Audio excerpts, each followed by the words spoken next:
दोस्तों, अच्छे लोग सुखी क्यों नहीं रहते और बुरे पाखंडी लोग मौज उड़ाते हैं?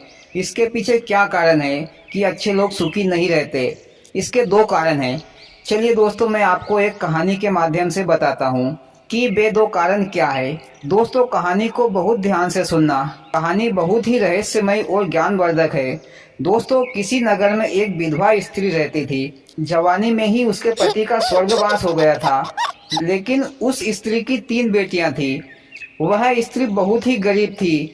वह दिन रात लोगों के घर काम काज करके अपना तथा अपनी बच्चियों का पालन पोषण करती थी। लेकिन संयोग बस उसका भी अंतिम समय आ चुका था। यमराज ने अपने देवदूत से कहा कि जाओ धरती लोक से उस स्त्री के प्राण लेकर आओ। देवदूत यमराज की आज्ञा अनुसार उस स्त्री के प्राण लेने के लिए आया, तो देवदूत ने देखा कि वह विधवा स्त्री बुखार के मारे जमीन पर अचेत पड़ी थी और उसकी तीनों बेटियां अपनी मां के पास जमीन पर बैठे बैठे भूख प्यास के लिए रो रही थी। कुछ देर रोते रोते वे बच्चियां अपनी मां के ऊपर ही सिर रखकर बेसुध होकर सो गई। ये सब नजारा देवदूत देख रहा था, तो उसके मन में दया आ गई और सोचने लगा कि अगर मैं इन बच्चियों के मां के प्राण ले लूंगा तो ये बच्चियां बिना मारे ही मर जाएगी। कौन इनकी देखभाल करेगा, कौन खिलाएगा पिलाएगा? नहीं नहीं, मैं इन बच्चियों की मौत का कारण नहीं बनूंगा। ऐसा सोचकर देवदूत खाली हाथ ही यमराज के पास आ गया। तो यमराज ने कहा कि तुम उस विधवा स्त्री के प्राण लेने गए थे, लेकिन खाली हाथ ही आ गए। फिर देवदूत ने यमराज से कहा कि हे स्वामी, मैंने जो वहां देखा तो मेरा दिल पसीज गया और मैं खाली हाथ ही आ गया। अगर आप भी मेरी जगह पर होते तो शायद आप भी खाली हाथ ही लौट आते। देवदूत की ये बातें सुनकर यमराज को क्रोध आया। यमराज ने कहा कि तुमने प्रकृति के नियम को तोड़ा है। क्या तुम ये नहीं जानते कि जीवन और मृत्यु भगवान पहले ही तय कर लेता है कि किसको कब जन्म लेना है और कब मरना है? ये पहले से ही लिखा हुआ है। हम किसी भी जीव का समय नहीं बदल सकते, लेकिन तुमने ये गलती करके खुद को सजा का भागीदारी बना लिया है। इसका दंड तुम्हें अवश्य मिलेगा। मोदी जी, देवदूत को उस विधवा स्त्री के प्राण लेकर आना चाहिए था। उसके प्राण नहीं लाया तो खुद को सजा मिल रही है। देवदूत के मन में दया आ गई थी और वही दया उसका दुख का कारण बन गई। तभी सियाने बुरे लोगों ने कहावत सही कही है कि जिसने की दया उसका घर तो गया। मोदी जी, फिर देवदूत को क्या दंड मिला? यमराज ने देवदूत से कहा कि तुम्हें पृथ्वी लोक पर मनुष्य बनकर रहना पड़ेगा और दिन रात मेहनत करना पड़ेगा। यही तुम्हारी सजा है। देवदूत ने कहा कि स्वामी, मेरी मुक्ति का कोई उपाय तो बताइए। तो यमराज जी ने कहा कि तुम जब 3 बार मूर्खता पर हंसोगे तब तुम्हारी सजा समाप्त हो जाएगी। फिर यमराज ने देवदूत को मनुष्य बनाकर पृथ्वी पर फेंक दिया। मोदी जी, फेंक दिया? अरे उसके तो हाथ पैर टूट गए होंगे। अरे इतनी दूर से गिरेगा तो हाथ पैर तो टूटेंगे ही। अरे भैया, मेरे कहने का मतलब कि पृथ्वी पर छोड़ दिया। देवदूत के पास एक भी कपड़े नहीं थे। देवदूत को यमराज ने पूरी नग्न अवस्था में पृथ्वी पर छोड़ा और उस समय सर्दी का मौसम था। बेचारा देवदूत सड़क के किनारे बैठा ठंड के मारे कांप रहा था। इधर एक मोची अपने बच्चों के लिए कपड़े खरीदने के लिए बाजार उसी रास्ते से जा रहा था। तो मोची ने देखा कि कोई आदमी नग्न अवस्था में ठंड के मारे कांप रहा है। तो वह मोची बाजार से उस देवदूत आदमी के लिए कपड़े और कंबल लेकर आया और उसे दे दिया और कहा कि भैया, तुम्हारा घर कहाँ है? मैं तुम्हें घर तक छोड़ देता हूँ। तो उस देवदूत आदमी ने कहा कि भैया, मेरा इस संसार में कोई नहीं है, ना ही मेरा कोई घर है और ना ही मेरा कोई रिश्ता नाता है। तो मोची को उस आदमी पर दया आ गई और वह उस आदमी को अपने साथ अपने घर ले आया। इधर मोची की पत्नी ने जब मोची के पास अपने बच्चों के लिए कपड़े नहीं देखे तो वह मोची से झगड़ने लगी। लो मोदी जी, मोची ने भी दया दिखाई। भगवान जाने मोची के साथ अब क्या होगा। इधर मोची और उसकी पत्नी का झगड़ा देखकर देवदूत आदमी जोरों से हंसने लगा। तो मोची ने पूछा कि भाई, तुम पागल हो क्या? मैं तुम्हारे पीछे अपनी पत्नी से डांट खा रहा हूँ और तुम खिलखिलाकर जोर जोर से हंस रहे हो। तो उस आदमी ने कहा कि भैया, इसका कारण मैं तुम्हें बाद में बताऊंगा। फिर वह देवदूत आदमी मोची के घर पर ही रहने लगा और कुछ समय बाद वह आदमी भी मोची का काम सीख गया।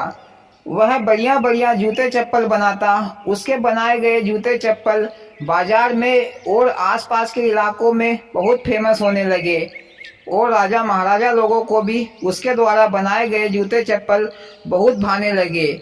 इस तरह मोची की कुछ ही महीनों में अच्छी खासी कमाई होने लगी और वह माला माल और धनवान आदमी बन गया। मोदी जी, उस देवदूत आदमी ने तो मोची को माला माल कर दिया।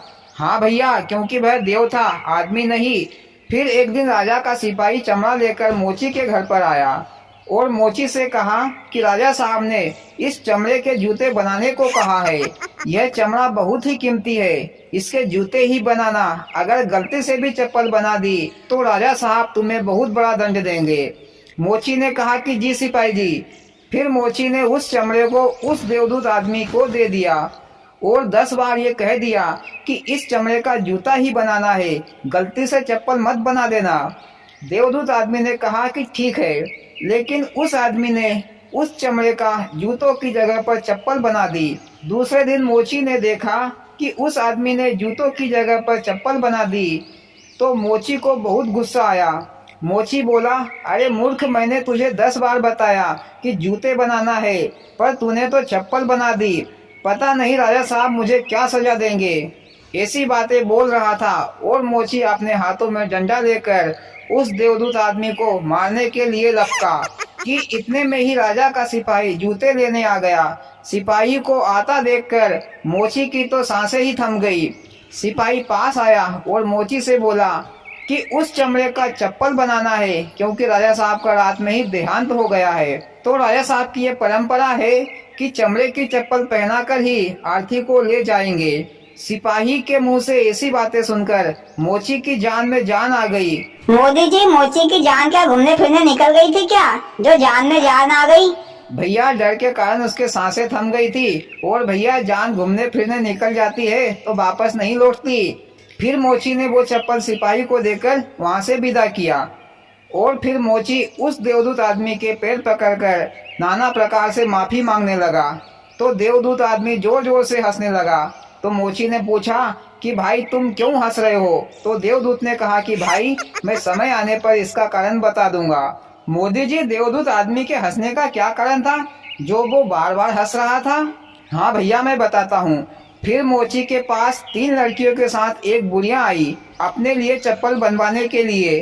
वे तीनों लड़कियां बहुत ही बड़े घराने की लग रही थी। उन तीनों की शादी होने वाली थी और वे तीनों लड़कियां काफी खूबसूरत भी थी।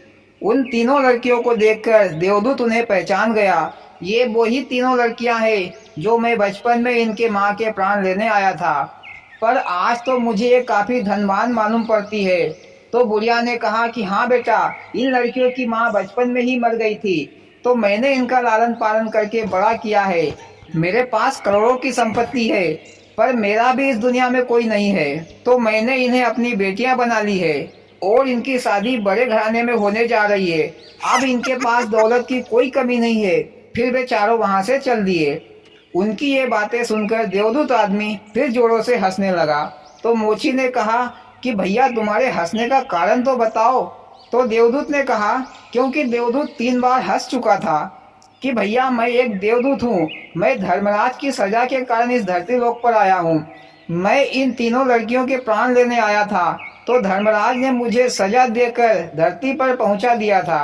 आज मैं अपनी मूर्खता पर हंसा, क्योंकि मैंने इन तीनों लड़कियों की माँ के प्राण नहीं ले गया था। अगर इन लड़कियों की माँ नहीं मरती तो आज ये लड़कियां भी गरीबी में अपनी जिंदगी काट रही होती। तो भैया, भगवान जो भी करता है भले के लिए करता है। उनकी माँ के मरने से आज वो तीनों लड़कियां बहुत धनवान है।